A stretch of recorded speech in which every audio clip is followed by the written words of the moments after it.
Everybody's been waiting to find out what Joe Biden's position on Supreme Court reform is. And when I say everybody, I mean the media. I don't think that most people were like, we're interested. We want the court to be expanded theoretically. I don't think a lot of voters were waiting, but he said he was gonna let us know at some point.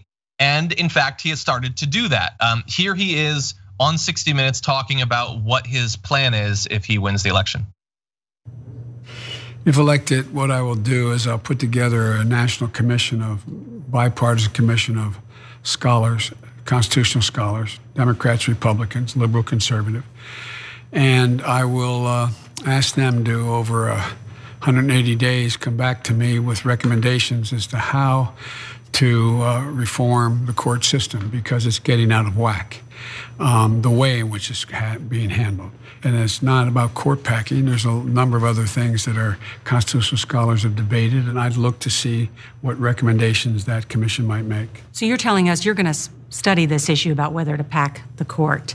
No, whether there's a number of alternatives that go well beyond packing. This is a live ball. Oh, it is a live ball. No, it is a live ball. We're going to have to do that. And you're going to find there's a lot of conservative constitutional scholars who are saying it as well. The last thing we need to do is turn the Supreme Court into just a political football. Whoever has the most votes gets whatever they want. Presidents come and go. Supreme Court justices stay for generations. Okay, so I have thoughts, Ben. What did you think about that? I actually like what he's doing here, because there are, you have to discuss the manner in which Republicans have been able to block every single appointment from Barack Obama, not just to the Supreme Court, but across the judiciary, and held up all of that for years. And then now Donald Trump gets an overabundance. So it is because of the behavior of the Republican Party being obstructionist when it's a Democrat, and then giving everything to the Republican. That breaks the system, right? And that is going to force people to really consider packing the courts in a very significant fashion. So in terms of his commission, I think there are things that they can discuss that go far beyond. They can discuss procedural issues that would give more balance to the process in selecting these justices in the first place. But that said, pack the courts 2020. 100%, yeah. Yeah, and I would say, like he says, well, we can't have this thing where just whoever gets the most votes gets whatever they want from the Supreme Court. Okay, I get that, but like, how about we get to the point where the person who gets the most votes and indeed becomes president actually gets the justices they're supposed to get? Right. We don't even have that now.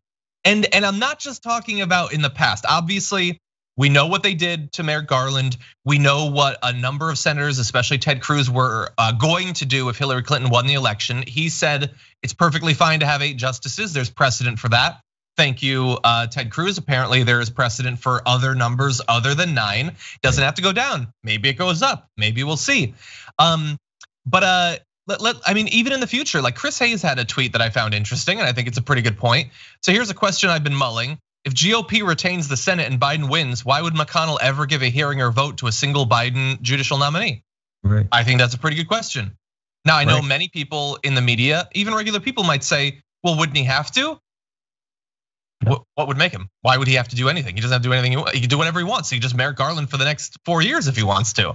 I think the underlying thing also with that question is how do we rectify a party that plays power politics to the extent that they will break the system, right? The Republicans have shown that they're willing to absolutely break the system to get their way. And in democracy, we're struggling right now because of that. And so when they talk about rectifying this, I think they really have to discuss the procedures in the Senate that gives them the ability to be obstructionists in no matter what position that they're in, because our system is built on civility. Our system is built on norms and institutions and quote unquote gentlemanly agreements. And once you get a party who just says, oh, to hell with all that, we're gonna do what we wanna do, the system breaks. Yeah, and the system is broken. Like it is right now. And we focus on Merrick Garland, but they stole so many judicial positions from Barack Obama, and they will definitely do that again. Mitch McConnell is almost certainly still gonna be in the Senate. The only question is whether he's majority or minority leader, Mitch McConnell. It is favored right now that the Democrats win, but it is not a foregone conclusion. God, I hope so. But I would say, I like the politics of what Biden said, although as a person who wants radical reform of the Supreme Court, I didn't love the implication that he's not necessarily down for expanding the court. I personally think, and maybe this makes me a bad guy, I have two things that I'm perfectly fine with happening. After all of what's happened, expanding the court I think would be fine. It's totally constitutional. They could totally do it. Alternatively, they could do something like Ro Khanna's bill to reform the Supreme Court, instituting 18-year terms with each presidential term getting 2 for gradual rotation of Supreme Court justices. Now I know that the right wouldn't like that, in which case you come to them and say, we're doing something like this, and if not, then we've got 17 justices on the Supreme Court. That's just what's going to happen. Absolutely. And I think that they have to, because again, the system's already been broken. The authoritarians have already seized so much power, and some of the power can be taken back on November 3rd, but a lot of it is now locked in for decades at this point. And so that's why we have to do something.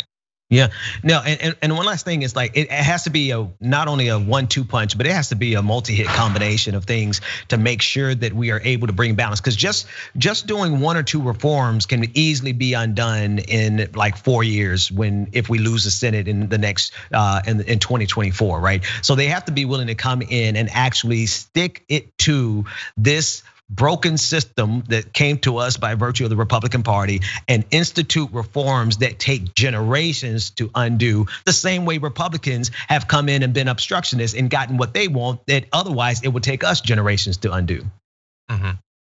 Yeah, God, it makes me so sick that Amy Coney Barrett is almost certainly going to be on the Supreme Court. I know that the Dems are doing their like press conference like probably right now as we're filming this. Just so frustrated, I don't even want to cover it. Like after Dianne Feinstein and everything that she said, and hugging Lindsey Graham, thank you for such a great process. Like I've never had a process like this. What are you talking about? This is sick. You're being murdered, and you're thanking the guy with his hands around your throat, politically.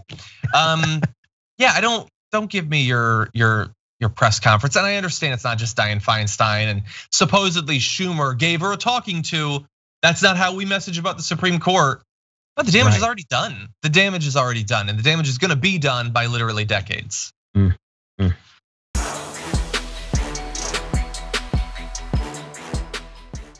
out the Damage Report podcast each day, wherever you get your podcasts, whether Pocket Casts or Stitcher or iTunes. You can join me as I give you the news and stories you want, with a range of co-hosts and interview guests jumping in on the fun each day. Again, that's the Damage Report, wherever you get your podcasts. And if you get them at iTunes, don't forget to rate and review. Sometimes I'll read them live on the show.